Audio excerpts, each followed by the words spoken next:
100 کوڑے، بس 100 کوڑے،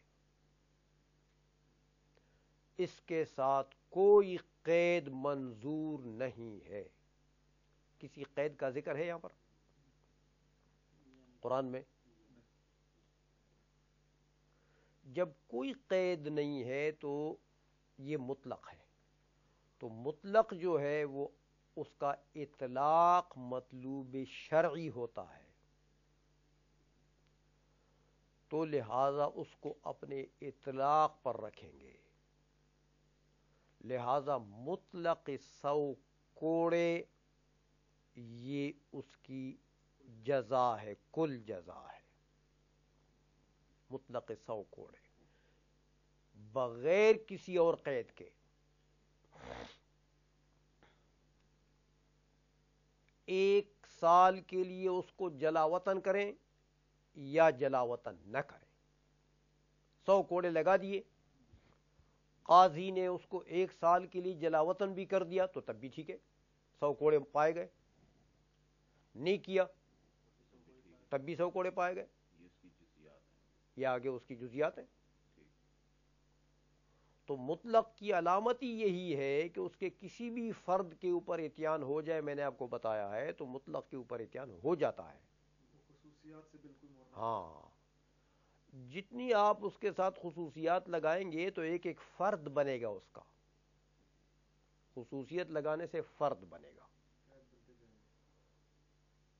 تو لہذا اس کے جتنے بھی افراد آپ بنائیں گے اس میں سے کسی بھی فرد پر آپ عمل کریں گے تو مطلق پر عمل ہو جائے گا۔ سمجھ میں آ گئی؟ لہذا یہاں تغریب عام ہو تو بھی مطلق پر عمل ہو جائے گا، نہ ہو تو بھی ہو جائے گا۔ آئی سمجھ میں؟ اچھا، تو اب کتاب اللہ نے کیا ثابت کر دیا کہ جلد مئتن یہ زنا کا حد ہے،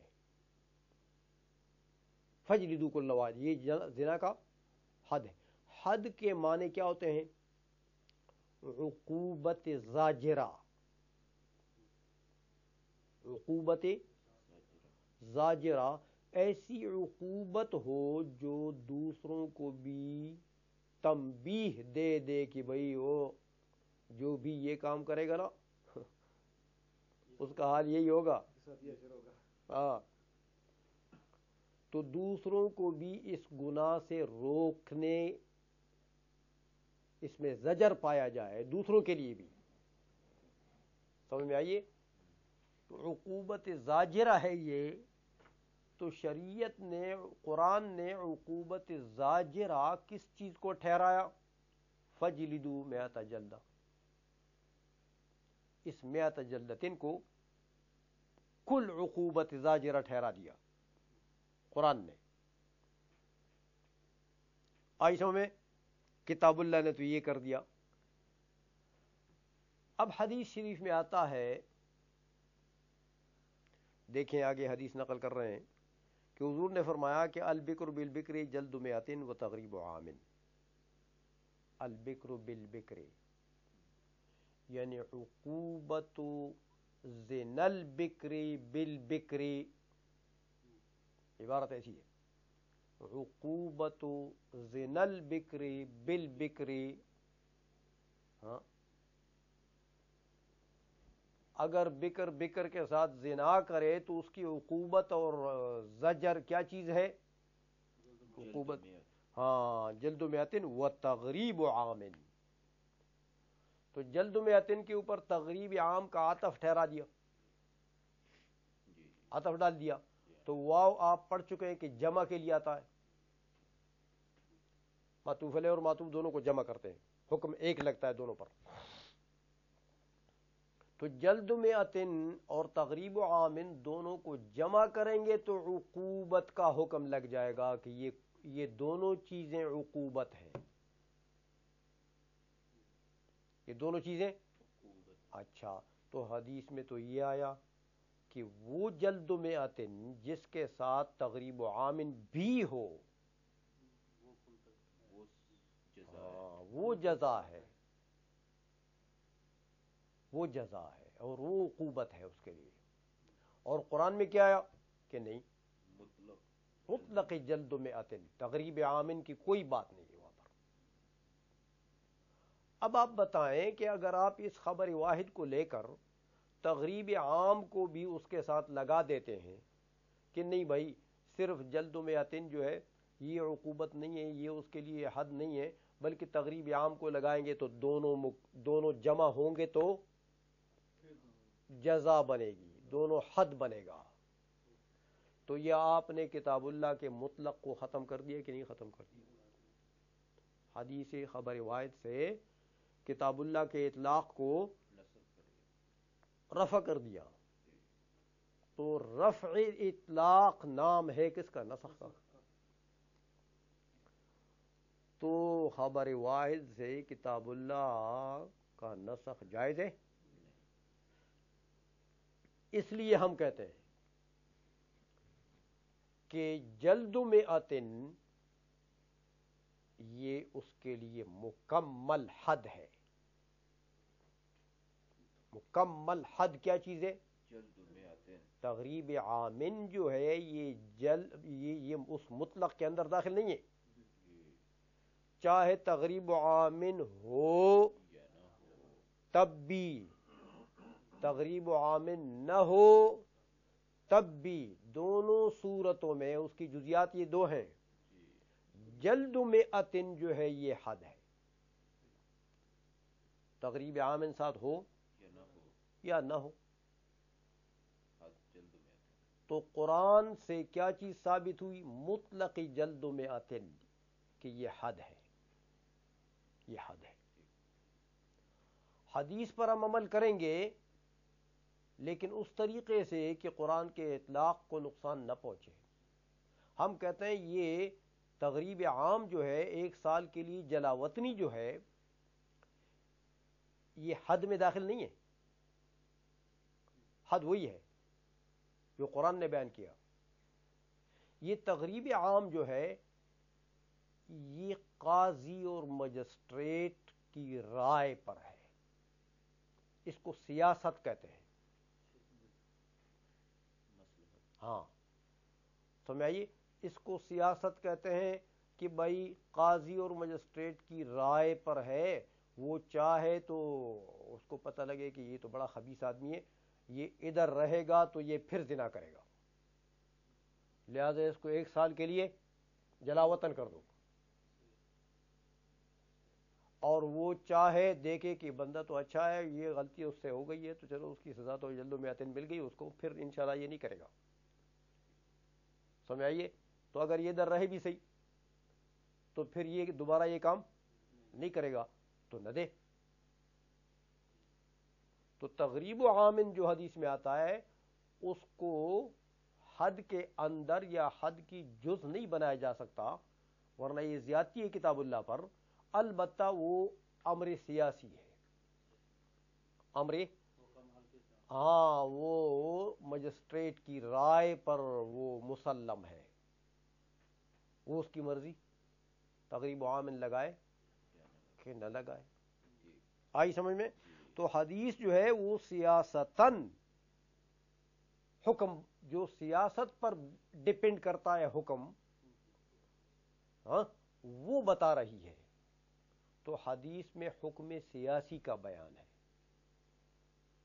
حد کے جز کا بیان نہیں ہے، نہ حد کی جز اس کو بنا سکتے۔ بات سمجھ میں آ گئی کہ نہیں آ گئی؟ اس لیے فرماتے ہیں، دیکھیں ترجمہ کریں، وَكَذَلِكَ قُلْنَا فِي قَوْلِهِ تَعَالَى، اسی طرح ہم نے اللہ تبارک و تعالیٰ کے اس قول کے متعلق کہا کہ الزانیۃ والزانی فاجلدوا كل واحد منهما 100 جلدہ، کیا کہا ہم نے کہ ان الکتاب جعل جلد المئات حدا للزنا، کہ کتاب اللہ نے جلد المئات کو حد زنا کے لیے بنا دیا ہے، فلا یزاد علیہ التغریب حدا، لہذا تغریب کو حد بنا کر اس کے اوپر زیادہ نہیں کیا جائے گا، حد کے میں داخل کر کے، لقولہ علیہ السلام، اس حدیث کی وجہ سے کہ حضور نے یہ فرمایا کہ البکر بالبکر جلد مئات و تغریب عامن، بل یعمل بالخبر علی وجہ، بلکہ خبر حدیث کے اوپر عمل اس طریقے سے کیا جائے گا کہ لا یتغیر بھی حکم الکتاب، کہ کتاب اللہ کے حکم میں تغیر نہ آئے، فیکون الجلد حدا شرعیا بحکم الکتاب، تو لہذا جلد کیا بنا؟ حد شرعی بنا کتاب اللہ کے حکم سے. والتغریب مشروعا سیاستا بحکم الخبر، اور تغریب جائز ہے، مشروع ہے، لیکن کیسے مشروع ہے؟ سیاستاً، سمجھ آئی؟ بحکم الخبر، حدیث کے حکم سے. تو مطلب یہ ہے کہ مطلق کو اپنے اطلاق پر رکھیں گے، اس کو مقید کسی حدیث کی وجہ سے، خبر واحد یا قیاس کی وجہ سے نہیں کر سکتے ہیں ہم. آئی سمجھ میں؟ میرے خیال میں آج اتنا کافی ہے، آپ کے ساتھ بھی بہت سے نہیں ہیں تو ان کی بھی کچھ رعایت ہو جائے گی اور آپ کی بھی ہو گئی رعایت. اب یہ وَكَذَلِكَ قَوْلُهُ تَعَالَى، اور اسی طرح ہے اللہ جل مجدہ کا یہ قول، اسی طرح ہے. وَكَذَلِكَ، جیسے سابق گزرا، كَذَلِكَ میں نے آپ کو مشار لے بتا دیا کہ جیسے پہلے گزرا، یعنی جیسے پہلے گزرا اور اس کے مطلق کو ہم نے اطلاق پر رکھا، خبر واحد پر عمل کیا اس طریقے سے کہ حکم کتاب کو تغیر، کذالک، سیم اسی طرح. کون سا اللہ جل مجدہ کا قول ہے؟ جو اللہ نے فرمایا کہ وَلْيَطَّوَّفُوا بِالْبَيْتِ الْعَتِيقِ، وَلْيَطَّوَّفُوا بِالْبَيْتِ الْعَتِيقِ. تو دیکھیں لیطوفوا جو ہے یہ امر کا صیغہ ہے،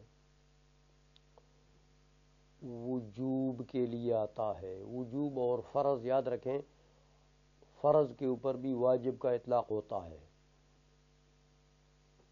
اور واجب کے اوپر بھی فرض کا اطلاق ہوتا ہے. اس یطوفوا سے مراد طواف زیارت ہے، جو حج کے اندر رکن ہے، فرض ہے، وہ طواف مراد ہے یہاں پر. حاجیوں کو چاہیے کہ طواف کریں بالبیت العتیق، پرانے گھر کی، پرانے گھر کا طواف کریں. عتیق کہا، بیت کو موصوف کر دیا عتیق کے ساتھ ہو. عتیق بمعنی قدیم آتا ہے، تو قدیم بھی ہے کہ ان اول بیت وضع للناس للذی ببکۃ مبارکہ، ان اول بیت، تو عتیق بھی ہے، قدیم ہے اس معنی سے.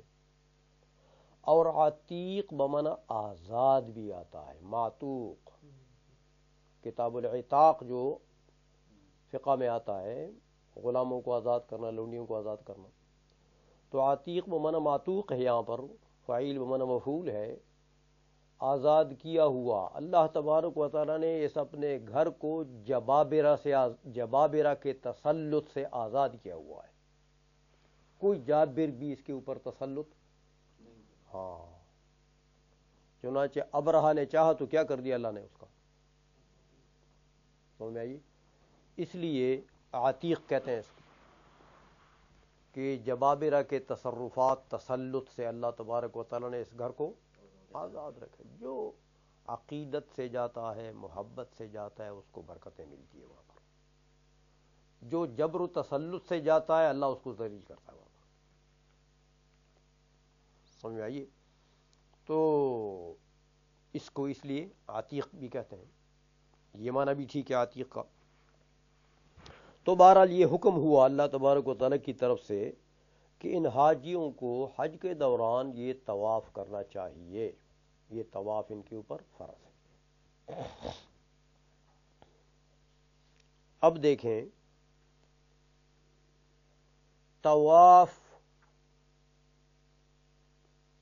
ایک معہود گردش کا نام ہے بیت اللہ شریف کے ارد گرد، جو حجر اسود سے شروع ہوتا ہے، رائٹ ہینڈ سائڈ میں چلتے ہیں اور 7 مرتبہ پورے کرتے ہیں. تو یہ طواف کا حکم ہے وَلْيَطَّوَّفُوا میں. سمجھ میں آ گئی ہے؟ تو مطلق طواف ارشاد فرمایا وَلْيَطَّوَّفُوا. یہ قید اس کے ساتھ ہے کہ پہلے وضو کرو تو بعد میں طواف کرو. یہ ہے کہ پہلے غسل کرو بعد میں طواف کرو، یا یہ ہے کہ بے وضو کرو، یا یہ ہے کہ جنابت میں کرو. کچھ چیز نہیں. سمجھ میں آ گئی نا؟ تو وَلْيَطَّوَّفُوا، حجاج کو طواف کرنا چاہیے، مطلق طواف. چاہے طواف وضو میں ہو تو بھی طواف ہے، بے وضو ہو تو بھی طواف ہے، نجاست میں ہو تو بھی طواف ہے، طہارت میں ہو تو بھی طواف ہے. تو وَلْيَطَّوَّفُوا مطلق طواف کا حکم ہوا. آئی سمجھ میں؟ اب اگر آپ کوئی قید لگاتے ہیں اس میں کہ اس کے اطلاق کو، کتاب اللہ کے اطلاق کو نقصان پہنچا دے، تو بھائی یہ تو اطلاق تو مطلوب شرعی ہے. مطلق میں تو اطلاق ہو، تو اس کا تو مطلب یہ کہ آپ اس کو نقصان پہنچا رہے ہیں، مطلق کے اطلاق کو نقصان پہنچا رہے ہیں. تو اگر کسی ضمنی چیز کو لے کر، کسی ضمنی چیز کو بنیاد بنا کر آپ اطلاق کو نقصان پہنچا رہے ہیں تو یہ تو نسخ ہے. تو کتاب اللہ کا قطعی کا نسخ تو ظنیات سے جائز نہیں ہے کہ آپ اس سے ایک فرد نکال رہے ہیں. کیسے نکال رہے ہو؟ کوئی قطعی چیز لاؤ تو پھر بات ہوگی. یہ خود قطعی ہے اپنے مفہوم میں. تو پہلی مرتبہ تخصیص عام کی بھی آپ نے پڑھا، اگرچہ عام نہیں ہے لیکن وہ بھی پہلی مرتبہ قطعی سے ہوا کرتا ہے. ہاں، تو یہ تو مطلق ہے. اب مطلق کو آپ تقیید کرتے ہیں، مقید کرتے ہیں، تو مطلق کی تقیید بھی ہاں کوئی قطعی دلیل لاؤ تو بات ہوگی. پھر سمجھ میں آ گئی؟ حضرت امام شافعی رحمۃ اللہ علیہ نے فرمایا کہ نہیں، وضو بھی مراد ہے یہاں پر، کہ وَلْيَطَّوَّفُوا ہاں مع الطہارۃ مع الوضوء، طواف کریں وضو میں، وضو میں. دلیل یہ ہے کہ حدیث شریف میں آتا ہے، حضور نے فرمایا کہ الطواف بالبیت صلاۃ، کہ طواف بالبیت کیا ہے؟ یہ تو نماز ہے.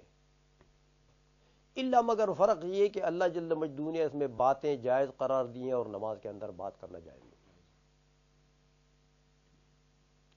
تو حضور نے فرمایا کہ اس میں بات کر سکتے ہیں، نماز یہ بھی ہے، نماز وہ بھی ہے، لیکن اس نماز میں باتیں کرنا جائز ہے، اور اس نماز میں باتیں کرنا جائز نہیں ہے. فرق یہ ہے، نماز ہی بھی ہے. تو جب یہ بھی نماز ہے تو نماز بدون وضو تو ہوتی نہیں، لہذا یہ طواف بھی بدون وضو ہوتا ہی نہیں ہے. بات سمجھ؟ ہاں، یہ حدیث جو ہے یہ دلیل ہے ان کی. ہم کہتے ہیں بھائی طواف کا جو اطلاق ہے وہ قطعی سے ثابت ہے. سمجھ میں آئیے؟ مطلق طواف یہ قطعی سے ثابت ہے. اب اگر آپ یہ حدیث خبر واحد ہے، خبر واحد ظنی ہے، تو اس کے ساتھ اگر آپ اس کو مقید کرتے ہیں تو آپ نے تو اس کے اطلاق کو رفع کر دیا. تو ظنیات سے تو نسخ قطعیات کی جائز نہیں ہے. اس لیے ہم بھی اس حدیث کو مانتے ہیں، لیکن ہم حدیث پر بھی عمل کریں گے، قرآن پر بھی عمل کریں گے، لیکن قرآن کو تو اپنے اطلاق پر رکھیں گے. حدیث پر اس طریقے سے عمل کریں گے کہ اس کے اطلاق کو، مطلق کے اطلاق کو وہ نقصان نہ پہنچائے، اس کے اطلاق کو نقصان نہ ہو، اور اس حدیث پر بھی عمل ہو جائے۔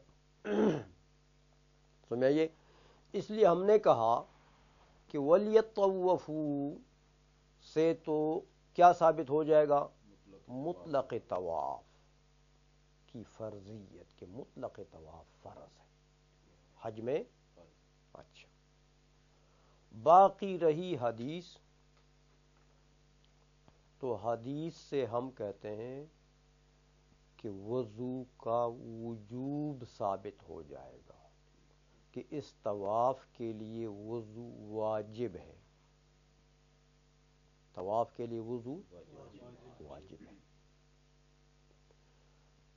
تو حج کے ارکان میں مسئلہ یہ ہے کہ کوئی واجب اگر رہ جائے تو اس کی تلافی دم سے ہوتی ہے، اس کی تلافی لہذا یہ واجب ہے وضو، تو اگر کوئی بغیر وضو کے طواف کرے گا تو مطلق پر عمل ہو جائے گا، وَلْيَطَّوَّفُوا پر عمل، وضو کے ساتھ کرے گا تب بھی وَلْيَطَّوَّفُوا پر عمل ہو جائے گا، اس کے دو ہی فرض ہیں، دونوں پر عمل ہوگا۔ لیکن اگر بغیر وضو کے کسی نے کر لیا تو بھی مطلق فرض تو ادا ہو گیا، لیکن واجب رہ گیا، تو واجب کے لیے وہ کیا کرے؟ حرم سے، بیت اللہ شریف سے باہر نکل کے حرم کے اندر کہیں دم دے دے، سمجھ میں آ گئی ہے؟ تو تلافی ہو جائے گی، لہذا وضو اس کے لیے واجب بالحدیث، مطلق طواف فرض بکتاب اللہ۔ آئی سمجھ میں؟ اچھا، ہاں اگر جنابت میں کیا، سمجھ میں آ گئی ہے، تو گناہگار تو اور ہو گیا، لیکن اس کی بھی تلافی بدنہ سے ہوگی، سمجھ آئیے؟ وہ صرف شات وغیرہ سے، بکری بکرے سے کام نہیں بنے گا، بدنہ دینا پڑے گا، سمجھ میں آ گئی ہے؟ تو بہرحال مطلق طواف جو ہے وہ کتاب اللہ سے ثابت، اور باقی جو آپ قید لگاتے ہیں ہم اس حدیث پر ہم بھی عمل کرتے ہیں، لیکن اس طریقے سے۔ سمجھ میں آ گئی بات کہ نہیں آئی؟ ترجمہ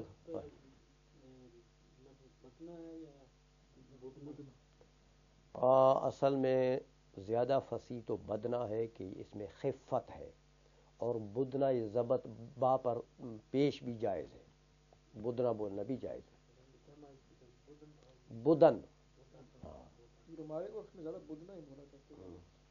بس جائز تو ہے وہ بھی، کوئی ناروا تو نہیں ہے، سمجھ میں آ گئی ہے؟ تو ترجمہ کریں۔ وَكَذَلِكَ قَوْلُهُ تَعَالَى، اور اسی طرح اللہ جل مجدہ کا یہ ارشاد ہے کہ وَلْيَطَّوَّفُوا بِالْبَيْتِ الْعَتِيقِ، یہ مطلق فی مسمى الطواف بالبیت، طواف بالبیت میں یہ آیت کیا ہے؟ مطلق۔ فَلَا يُزَادُ عَلَيْهِ شَرْطُ الْوُضُوءِ بِالْخَبَرِ، لہذا اس کے اوپر نہیں زیادہ کر دیا جائے گا وضو کی شرط حدیث کے بسبب، بل یعمل بہ، بلکہ حدیث پر عمل کیا جائے گا علی وجہ لا یتغیر بہ حکم الکتاب، ایسے طریقے سے جس سے حکم کتاب میں تغیر نہ آئے، بأن یکون مطلق الطواف فرضا، اس طریقے سے کہ مطلق طواف فرض ہو جائے گا بحکم الکتاب، اور والوضوء واجبا، وضو واجب ہو جائے گا بحکم الخبر، تو جب یہ واجب ہو گیا تو فیجبر النقصان اللازم